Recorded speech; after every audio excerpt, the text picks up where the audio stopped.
The desert sun was merciless, beating down on the rocky soil like a hammer against steel.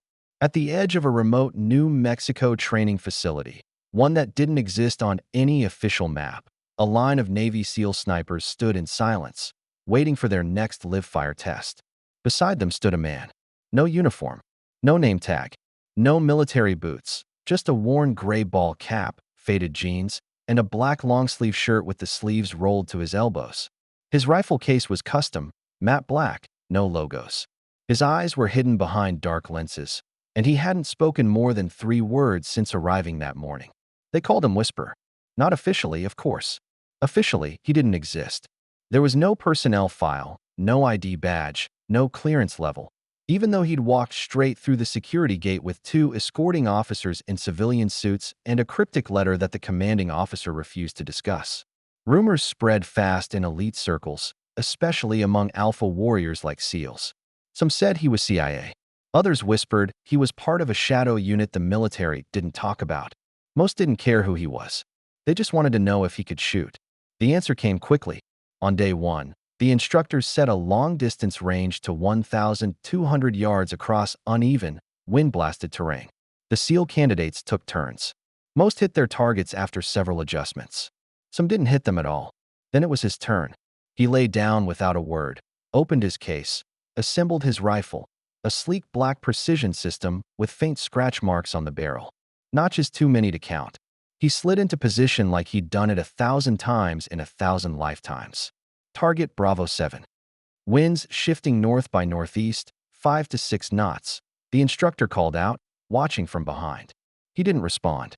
Instead, he adjusted for wind and distance with movements so subtle they were almost instinct. His breathing slowed. The range went still. Even the other SEALs found themselves holding their breath. Then, crack. The round sliced through the air and struck the steel plate dead center. Not an inch off, not a smudge of error. Just perfection.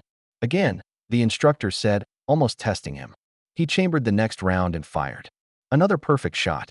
No delay, no second-guessing, just mechanical, emotionless precision. By the 5th shot, he was hitting every target in sequence at varying distances and odd angles, even one partially obscured by brush. He completed the entire firing order in half the time of the fastest SEAL. Silence. Who the hell is he? One of the candidates whispered. I heard he used to train CIA operatives, another muttered. Nah, I heard he was part of a classified Israeli sniper program and defected. None of it was true, but none of it mattered. The only thing that did was what they'd seen with their own eyes.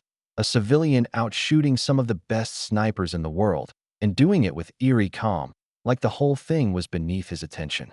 That evening in the mess hall, he sat alone at the corner table, not eating, just cleaning his weapon with slow, deliberate movements. One of the SEALs, a tall, wiry guy named Garza, approached. "UX military?" he asked, more out of curiosity than malice. He didn't answer, just wondering how you got into a place like this without stripes or a patch. Still nothing. Garza let out a short laugh. You know, respect's earned here. Doesn't matter what strings you pulled to get through the gate. The man finally looked up. His voice was low and even. Then earn it. Garza blinked. Excuse me. I didn't pull strings. I was requested. I didn't come here to play soldier. I came to shoot. He turned back to his rifle. The next day, Garza watched him shoot again, this time standing and kneeling under pressure drills. He didn't just hit targets. He predicted movements, adjusted on the fly, and fired between wind gusts like he had the weather coded into his blood. Later that week, he ran a timed hostage rescue course with simulated terrorists and dummies representing civilians, a test designed to force quick decisions under stress.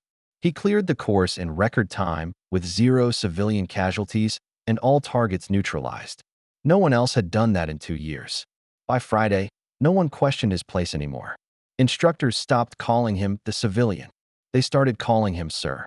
Even the skeptical SEALs began to nod at him in passing. One senior petty officer left an energy bar on his cleaning table, a silent offering of respect. But the most telling moment came during a private assessment with the range master, a retired Marine sniper known for chewing up egos. He's not just accurate, the range master said later in a debrief. He's surgical. He sees the wind before it moves, anticipates bullet drop like he wrote the physics. And his breathing, His rhythm, it's unnatural, not mechanical. Instinct. Like the rifle is part of him. A pause. He doesn't shoot to prove anything. He shoots because it's the only time he's himself. By the end of the week, the name Whisper had become more than a nickname. It was a warning, a legend in the making. And no one, not even the SEALs, would ever look at him the same way again. Before anyone called him Whisper, he was just Logan. No last name, no middle initial, at least not one he gave freely. He preferred solitude and silence, two things that came easily in the dense forests of western Montana, where he'd grown up living off the land. Raised on a forgotten patch of acreage just outside Kalispell, he learned from a father who was a Vietnam vet turned wilderness guide. The old man never believed in schools or systems. The wild teaches you what you need, his father would say, handing him a .22 rifle on his 7th birthday. Read the wind, trust your gut, and never waste a shot.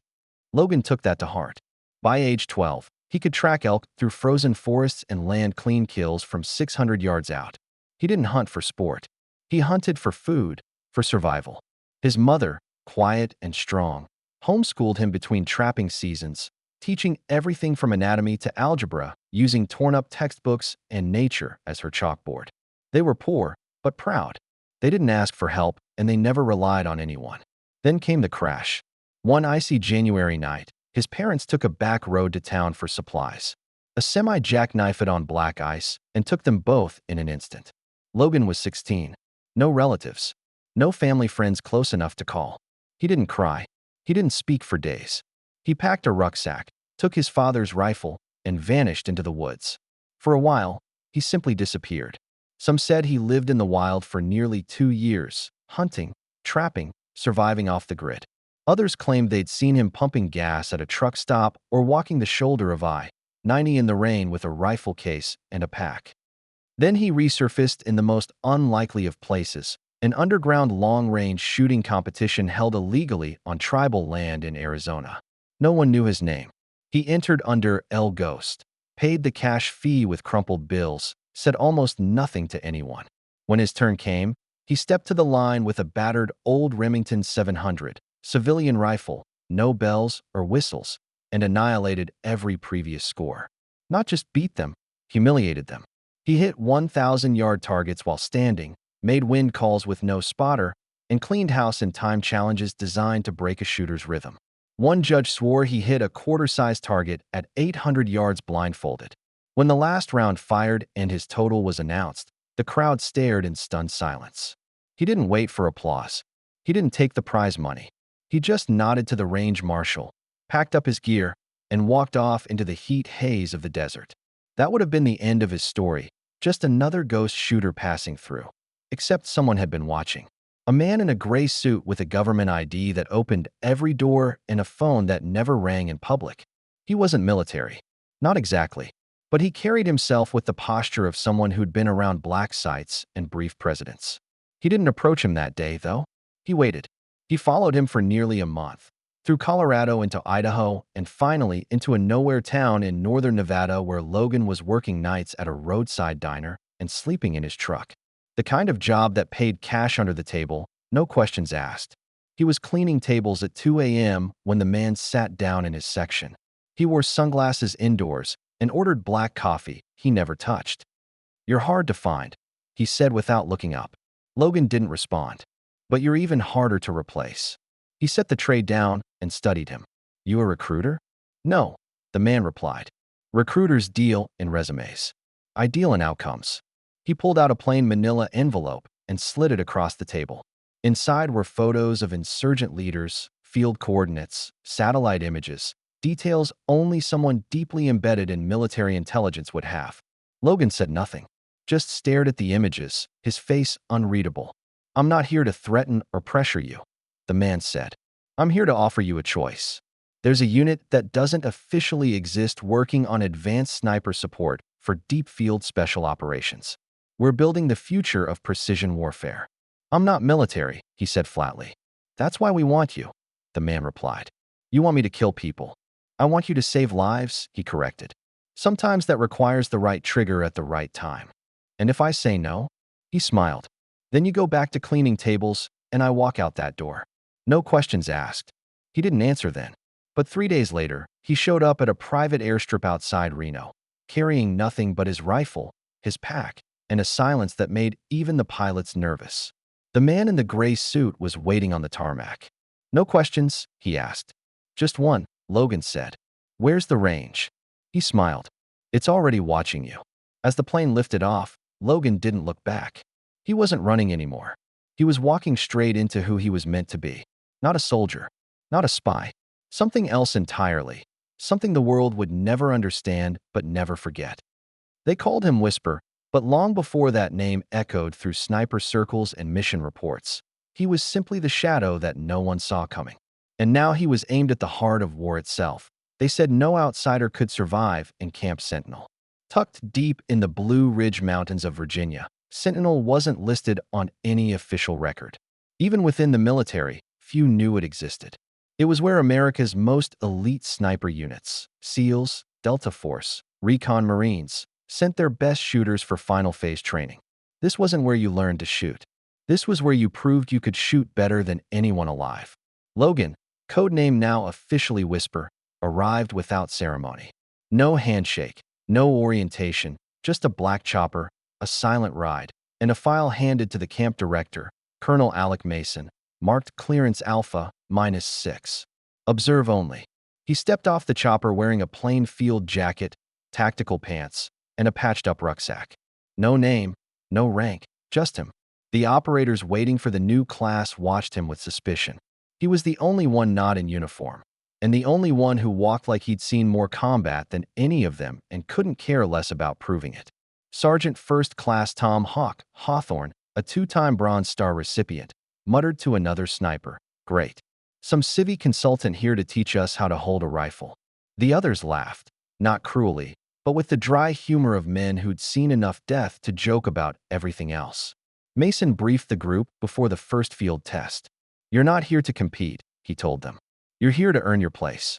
Everyone's equal until their shot proves otherwise." He glanced at Whisper, careful restraint in his eyes. "The exception is him. He's here on evaluation. Don't ask questions you won't get answers to." That only made them more curious. The first trial was simple: engage multiple targets in varied terrain under pressure. The course spanned nearly a mile using both simulated and live ammo with time penalties for missed shots or hesitation. Each sniper took their turn. Some excelled, others faltered under shifting winds and sudden civilians in their line of fire. When it was Whisper's turn, a quiet tension settled over the group. He moved like fog, low, quiet, impossible to track.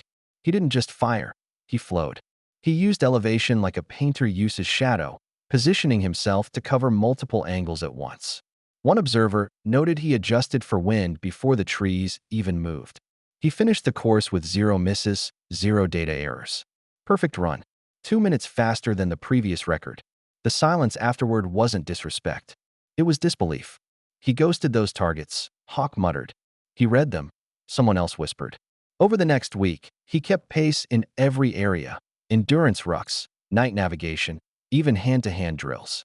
He wasn't the strongest in combat sparring, but he moved with surgical awareness, using his opponent's momentum against them.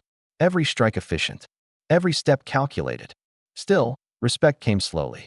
On day 4, under heavy rain during team drills, Hawk confronted him near the armory. "You think we're impressed by headshots?" he asked. "You haven't bled with us. You haven't lost brothers." Whisper met his gaze without flinching. "You think bullets know the difference between your name and mine? You don't belong here," Hawk said. "I didn't come here to belong," Whisper replied, voice dropping low enough to cut through the rain. "I came here to make sure you survive." He walked away. That night, something shifted. A few of the others began to include him in field briefings. Quiet nods at breakfast. Hawk handed him an MRE without being asked. But the real turning point came during the blind shooter exercise. Each sniper was given coordinates and a 90-second window to fire at a randomly positioned moving target. No visual recon, no prep, just instinct and map data. One after another, the shooters failed to hit dead center. When Whisper's turn came, he studied the intel for 8 seconds, scanned the horizon through wind-misted optics, then fired. Bullseye, moving target at 950 yards through brush. The camp went silent. Even Mason, who had seen decades of excellence, simply wrote on his eval sheet, "Untouchable." Later that night, during a fireside debrief, Hawk sat across from him in the glow of coals. "I was wrong," he admitted. "You don't belong here." Whisper raised an eyebrow. "You own this place," Hawk said. Whisper didn't smile, but he gave the slightest nod. "You ever think of enlisting?" Hawk asked. He shook his head. "I don't do uniforms." "Why not?" "I'm more useful without one." After a long pause, Hawk extended a hand. "I've bled with a lot of brothers, but if we're lucky, maybe I'll bleed beside you." Whisper shook it. It wasn't friendship, not yet, but it was the closest thing to it in a place where most people were shadows with scars. By the end of training, his name wasn't whispered in doubt. It was whispered in warning. New arrivals didn't question the silent man at the range. They just watched him shoot, then double-checked their scopes. In a world ruled by ranks and ribbons, Whisper earned respect with three things: skill, silence, and the unshakable aura of someone who wasn't there to prove anything, only to be ready when the mission mattered most. They told him he would never see combat. "Your role is advisory," the gray suit had said. "Observation. Technical consultation. You're not to engage. Not to deploy." But in places like Afghanistan, rules evaporate faster than sweat in the sun. A Navy SEAL reconnaissance unit was inserted into the high ridges of Kunar province. Hostile territory laced with ancient paths, poppy fields, and sniper nests carved into stone. Intel said a high-value Taliban courier would be moving through a remote village protected by militia fighters and rogue foreign mercenaries. The SEALs would move in, capture the target, and exfil within 72 hours.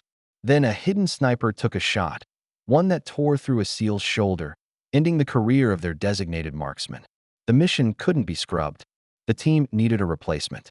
Fast. Someone surgical. Someone who didn't need to be told what was at stake. Someone who didn't officially exist. At midnight, Whisper was woken at Camp Zulu, a black flag forward base near the Pakistan border. A silent operator handed him a folded paper with 5 numbers, coordinates. No please. No explanation. He didn't ask for one. By dawn, he was airborne in a night black helo with no insignia, seated across from a SEAL team that had only heard rumors of him. They glanced at his rifle, custom-built and scarred, and back to his face. Emotionless. Unreadable. Focused. "We've got Overwatch on a 2-hour window," the commander said. "You're on the North Ridge. ROE is hostile confirmed. No mistakes." He didn't blink. "I don't make them." They landed just before sunrise. He moved alone, scaling the jagged ridge like a ghost, finding cover beneath a rocky ledge shaped by centuries of wind. His scope swept across the valley, narrow paths, clay walls, rooftops with young lookouts, barely teenagers carrying rusted AKs. He saw the path his team would take, weaving in like smoke. Movement at the well. 2 insurgents. One adjusted something on a rooftop. A reflective glint. He traced the line and found him. An enemy sniper buried in the rocks like him, maybe 800 yards out, waiting. Windage. Breathing. The target looked up. Crack. Through the eye. Clean. Quiet. The village erupted. Screams in Pashto. Men scrambling for weapons. A machine gun burst tore through a corner building as civilians ran for cover. The SEALs were pinned down behind a wall. "Overwatch, talk to me," someone shouted into comms. Whisper answered with bullets. 3 shots, 3 kills. A rooftop hostile dropped. One behind a wall who thought he was hidden. A motorcycle rider with a makeshift RPG skidded out mid-turn like a kicked can. Inside the command tent, a CIA analyst stared at the incoming video stream. "Jesus, who's up on that ridge?" "The ghost," the operator beside him said. Whisper wasn't just defending them. He was reading the battlefield like a book he'd memorized, anticipating movements before they happened. Target secured, a SEAL barked. "Exfil North route." That's when it happened. A flicker in his periphery. A shimmer of light, reflecting off something small and deadly. He swung his scope. Another sniper. Not the same as before. Professional. Western gear. Unknown allegiance. Likely Chechen or Spetsnaz trained.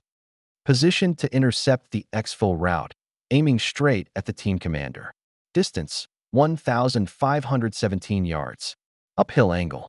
Crosswind at 8 knots. No time for a range card. No spotter. No margin for error. He inhaled.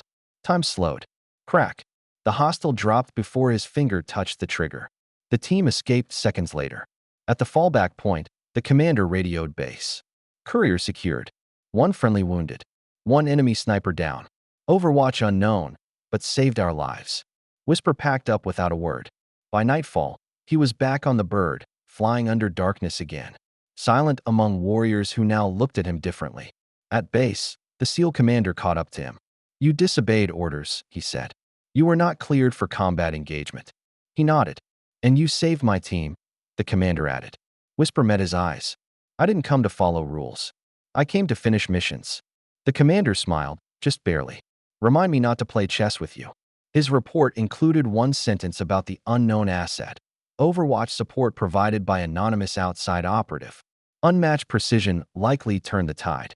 No medal, no ribbon, no mention in the Pentagon brief. But among that SEAL team, hardened men with scars and stories, a silent understanding had been formed. A ghost had watched over them, and not one of them would ever forget the man who never spoke, but made every shot count. They were less than a kilometer from the exfil point when the world slowed. The terrain was brutal, a craggy slope of loose rock and blistering heat. The SEAL team moved in a staggered wedge, scanning the high ridge lines. The captured Taliban couriers stumbled between them, blindfolded and coughing blood. Whisper was their shadow on the ridge, nearly a mile away, lying prone for 11 hours, unmoving, watching. His camo netting blended into the rocks. His body was still as bone. He had watched them fight, bleed, and crawl through enemy territory. He had already dropped 6 hostiles before noon without a single call for confirmation. Now something was wrong. A sudden glint, unnatural, low to the ground, flickering like a mirror. His eyes narrowed behind the scope. There, the unmistakable shine of high-end glass. Team leader Lieutenant Kyle Braddock paused to scan a cliffside when a red dot painted his chest. Time froze. "Sniper!" Left ridge, someone screamed, diving to the ground. Braddock stayed standing because he knew if he moved, it might trigger the shot. Calm face. Searching eyes. No view of the shooter. Whisper saw everything. Elevated position, rock face camouflage, disciplined posture. Not Taliban. Western. Suppressed. A foreign contractor. Hired Overwatch insurance for the courier's escape. The red dot didn't waver. He didn't speak into comms. No time. Safety off. Elevation dial. 6 precise clicks. Windage set for a left crossveil. One breath in. One out. One more. The target shifted. Crack. Echoes rolled over the mountains like thunder through dry bone. The red dot vanished. The enemy sniper's rifle clattered. His body slumped forward. Blood bloomed against the rock. Whisper had hit him dead through the scope. A shot through glass across 1,517 yards in shifting wind and a moving sun. The SEALs looked up toward the ridge. They couldn't see him, but they knew. Braddock exhaled like he'd been underwater. "Jesus," he muttered. "That wasn't luck," a teammate said. "That was Whisper." "Yeah," Braddock answered. "And he just saved my damn soul." Minutes later, the team reached the exfil point. A dry riverbed shielded by stone outcroppings. Dust swirled as the evac chopper descended, blades screaming against the mountain winds. As they loaded the detainee and checked wounds, Braddock turned toward the ridge. Nothing. No shimmer. No trace. Whisper had already moved. Back at the forward operating base, Braddock stormed into the command tent. Who cleared him to take that shot?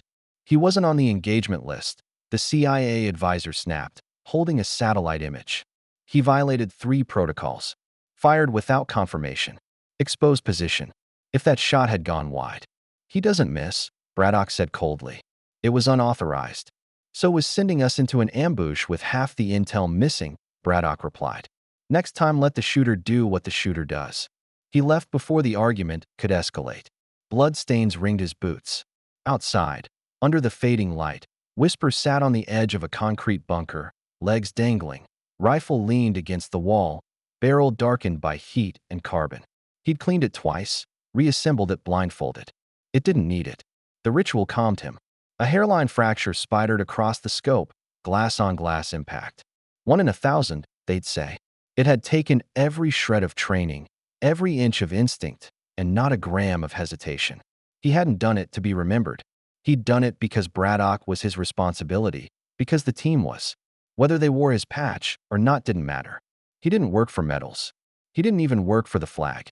He worked for the men who couldn't afford to miss, because when they did, they died. A chopper pilot approached slowly, like someone nearing a sleeping wolf. "They're calling it a record," he said. "Fastest confirmed kill at that distance under live crossfire." Whisper didn't look at him. "They said you broke protocol." "I didn't break the rules," Whisper said softly. "I ignored the ones that got in the way." By morning, the story had spread through every covert channel. A mystery sniper had taken an impossible shot, saved a SEAL team, vanished without credit. It didn't appear in official reports. But among operators, the legend grew. He didn't wear a name. He didn't take orders like the others. But when death came knocking on the commander's chest, Whisper pulled the trigger faster. And when he did, a red that didn't mean death anymore. It meant he was watching. The base was unusually quiet the morning after exfil. No celebration. No speeches. Rotors hummed. Steam hissed from cooked tents. Behind closed doors, debriefs droned in low voices. Braddock sat alone in the debrief tent, elbows on a folding table, blood caked in the seams of his gloves. Across from him, two intel officers scrubbed satellite footage frame by frame. "You're lucky he fired," one muttered. Braddock didn't respond. He was remembering the moment. The stillness, the waiting, the certainty that the trigger pull wouldn't be his. Then the dot vanished. The wind shifted. The weight lifted. Somewhere, a ghost had been watching. He stood abruptly. "Where is he?" "Gone," one officer shrugged. "Packed up right after the shot. He was never here officially. We can't debrief someone who doesn't exist on paper." Braddock found him at the far edge of the airstrip, kneeling beside a rifle case, wiping desert grit from the barrel with a strip of cloth. Same sun-faded jacket, sleeves pushed up, face half hidden under the brim of a worn cap. "You broke a direct order," Braddock said, stopping just shy of his shadow. "I followed a higher one," Whisper replied. "You saved my team. You saved me." Whisper stood and locked the case. The latch snapped shut with finality. "No thanks necessary. That's not why I was there." "You've never worn a uniform?" Braddock asked. Whisper shook his head. "Never sworn an oath?" "I swore to the mission," he said. "That's enough." There was a time when Braddock would have dismissed that. Too vague, too unmilitary. Not anymore. He removed his cap and stood at attention. Slowly, deliberately, he saluted. It wasn't casual. It wasn't performative. It was earned, not by rank or ribbon, but by action, by steel nerves and precise instincts and a loyalty you couldn't issue or teach. Whisper didn't return it. He gave a single, sharp nod. "Why didn't you salute back?" Braddock asked quietly. "I'm not in your chain of command," Whisper said. "And I don't take honors I didn't ask for." Braddock lowered his hand. "Then take this. Every man on that team owes you his life, whether you want the credit or not." "I don't do it for credit," Whisper said.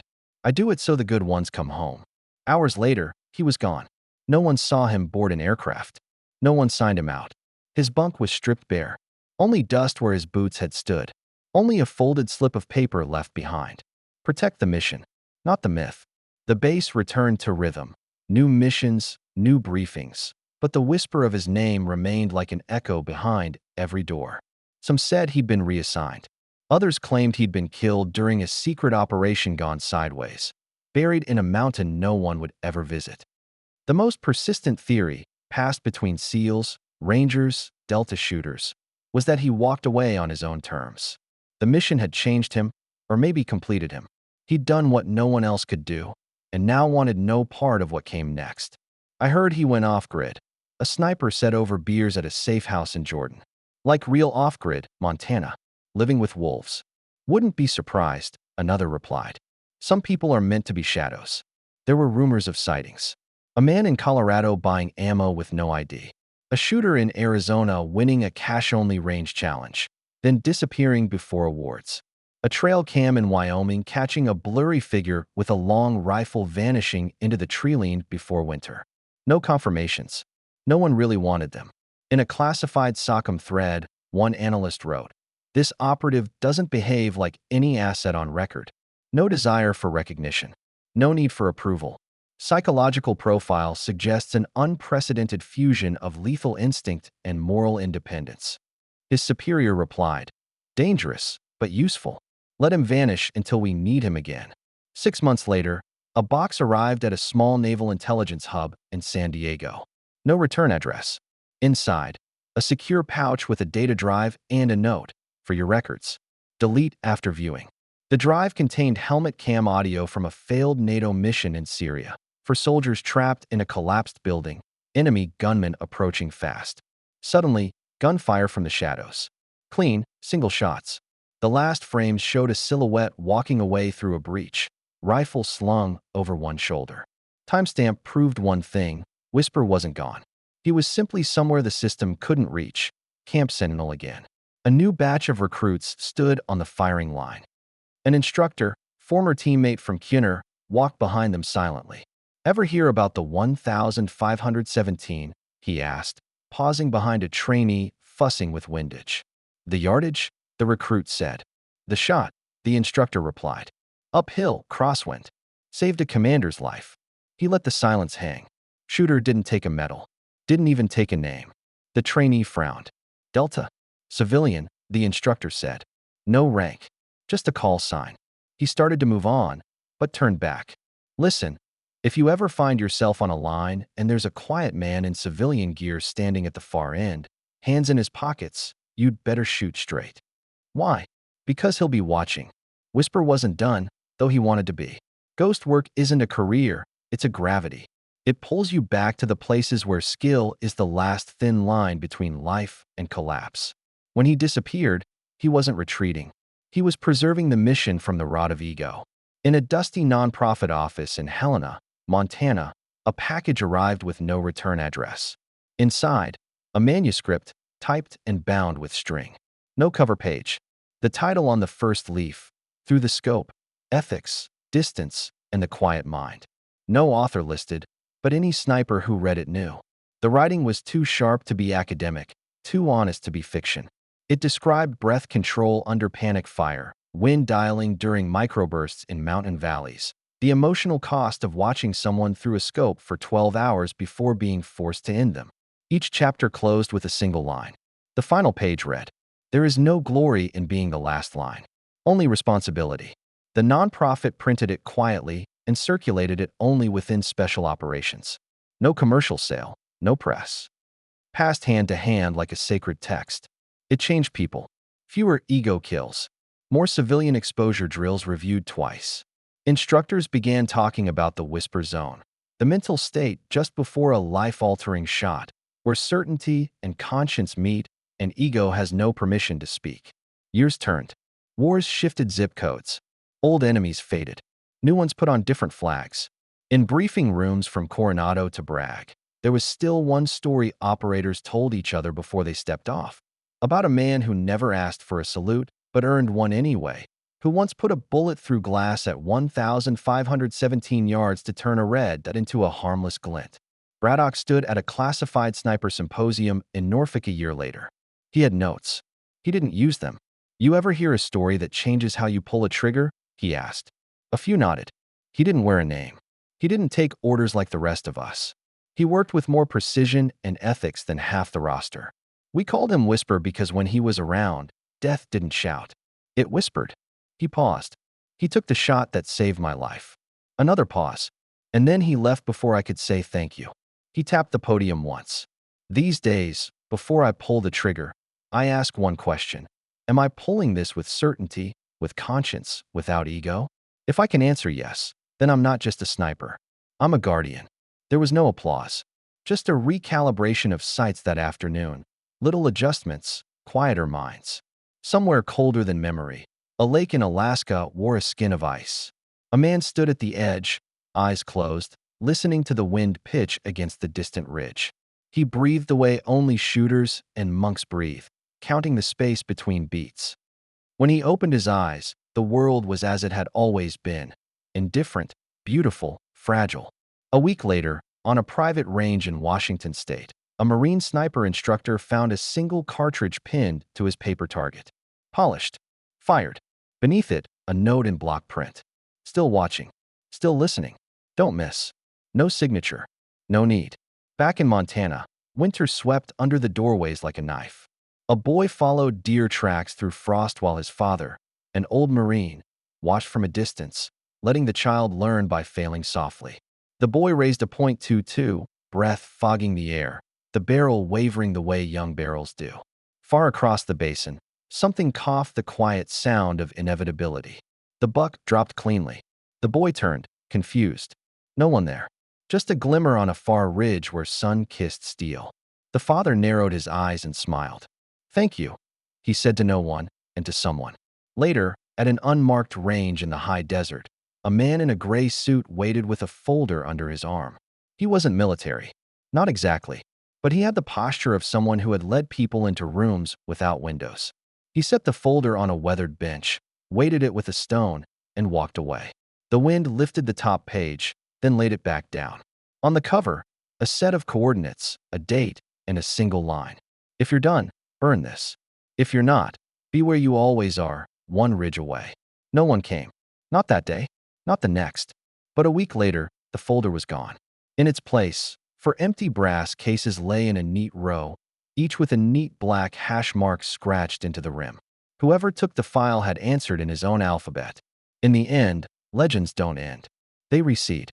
They move into the spaces between stories and make those spaces ring truer. Whisper knew that. He left behind nothing that mattered to anyone but the men who had learned to measure themselves against the quiet. He didn't want followers. He wanted fewer funerals. The system wrote new doctrines. The boys became men. The men grew tired and careful.